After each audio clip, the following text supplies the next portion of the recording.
ভাই কি হয়েছে? তুই এরকম অর্ধেক সাপ হয়ে যাচ্ছিস কেন? বড় ভাই আর বইলো না, গতকাল স্বপ্নে দেখছি নাগিনকে বিয়ে করতেছি, সকালে উঠে দেখি এই অবস্থা। হালকা লাল হালকে অশুভ নাগিন শক্তি গ্রাস করছে। ওকে বাঁচাতে হলে তোকে সাপের সেই পাতালপুরি নাগিন দ্বীপে যেতে হবে। আচ্ছা ঠিক আছে তান্ত্রিক বাবা। বাবা, তাহলে আমি কিভাবে যাব সেই পাতালপুরি নাগিন দ্বীপে? আমার মায়াবী জাদুর লাঠি দিয়ে সেখানে পৌঁছাবি। কই যে সেই পাতালপুরে নাগিন দ্বীপ কিভাবে যে পাবো? ওহ, এখান থেকেই পাতালপুরি নাগিন দ্বীপ শুরু। আমি আর যেতে পারবো না, তুমি যাও। কই রে প্রিয়াঙ্কা নাগিন, তোর সাথে দেখা করার জন্য আইছি। তুই আমার ভাইকে গ্রাস করেছিস, তোকে নিয়ে যে আমার ভাইকে সুস্থ করব। জলদি সামনে আয়। হারিস সবুজ হাল্ক, তুই ভুল জায়গায় আইছিস।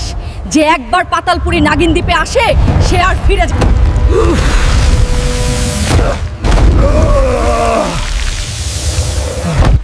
উফ, বিষ তো সাধারণ না। এই বিষ থামাতে পারবো।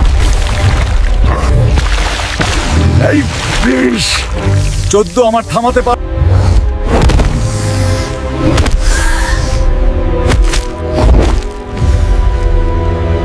মাফ করতে পারি যদি সবাই ভিডিওতে লাইক আর চ্যানেল সাবস্ক্রাইব করে দেয়।